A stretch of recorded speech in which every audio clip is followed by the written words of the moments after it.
Good evening. There are lots of things that we'd like to bring back, aren't there? For example, Woolworths. It'd be nice to have them back, wouldn't it? Pick and mix, yes please. Producer Greg used to work for Woolworths. He'd like them back too. Only Fools and Horses. I'd love to see a return of that brilliant comedy.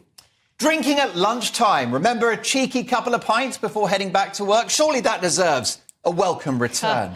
However, one thing we don't want back is measles, with cases of this nasty illness up 45-fold. And it's being put down to vaccine hesitancy. Tory MP Maria Caulfield has urged parents to catch up with the MMR jab. Now, my kids had it. The diseases involved are potentially fatal, so it's an important measure. But where on earth did this vaccine hesitancy come from? I can't imagine. I do hope it's not a consequence of bullying millions of healthy people, including children, to take a medication that statistically they probably didn't need, one that wouldn't prevent transmission or stop you getting it for an illness that posed most no mortal threat. You reap what you sow, folks. I hate to say I told you so. Now, a play about Queen Elizabeth, the late Queen Mother, has been given a trigger warning because it's set in the 1970s. So may contain language and opinions which are uncomfortable for the audience. Now, I beg to differ. I think the 1970s are starting to look like a golden era. Comedy in the 70s was better. The music was better. No one was fat. No one was woke. There was no mental health crisis. We just got on with life and we enjoyed it. If there's a particular year that should come with a trigger warning, it's probably 2024.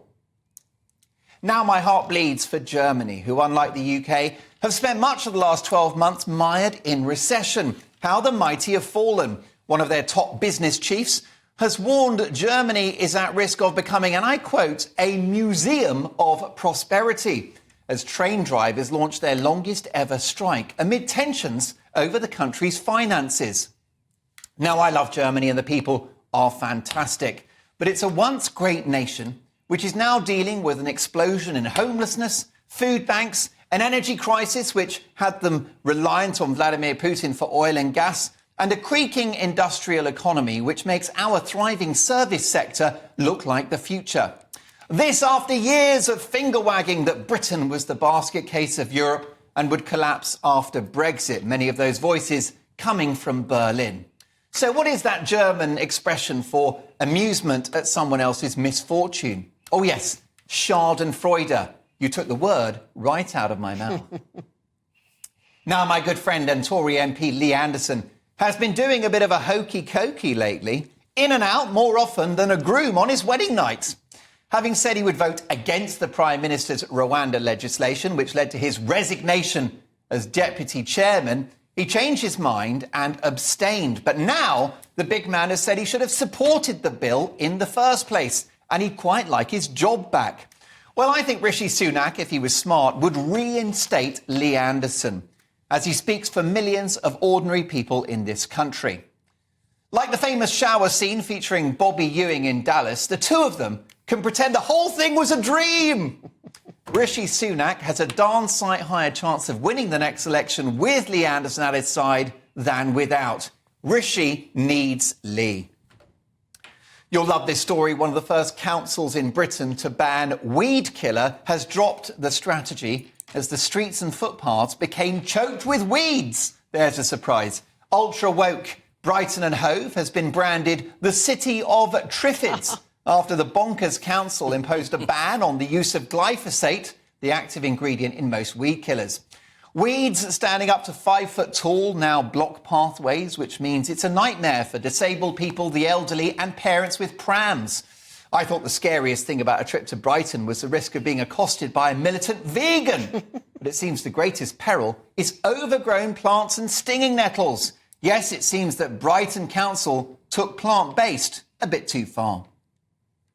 Now, the Labour MP Rachel Maskell has become a laughingstock on social media after she tabled a question to Business Minister Kemi Badenoch asking whether the government had considered the merits of bringing the post office under public ownership, not realising that the public already own the post office. We could chuckle about this, not for long though, because soon these people will be running the country. Will the last person that leaves Britain please switch the lights off and remember to feed the goldfish? The wokerati are in turmoil as man-bashing movie Barbie fails to win any significant awards. Apparently, Barbie herself is absolutely furious, but didn't have time to get worked up about it because she was busy emptying the dishwasher. And hey, those clothes don't iron themselves. Nina's not happy. No, I'm not. I think that's great. Way! It's all kicked off with the pundits. Last but not least, as speculation grows about Rishi Sunak being ousted before the next election, here is an exclusive Friday Night Live with Mark Dolan top 10 countdown of the key names who could replace Rishi Sunak. In at number 10. How about this? Could it be? Would you do this? Is it brave? Do we bring back Liz Truss? All is forgiven.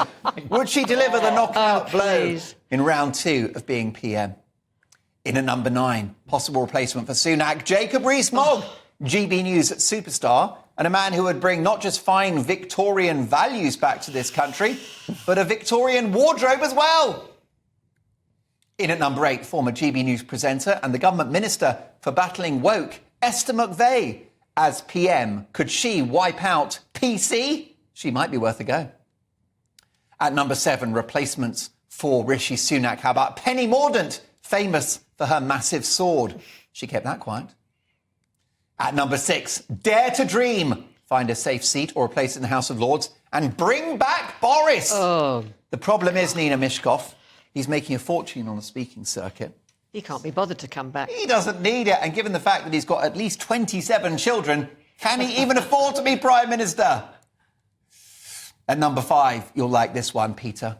ITV's Stephen Mulhern, star of Deal or No Deal, Catchphrase and Dancing on Ice. Might sound like a random choice, but he gets all the other big jobs and his presentation skills, 100%.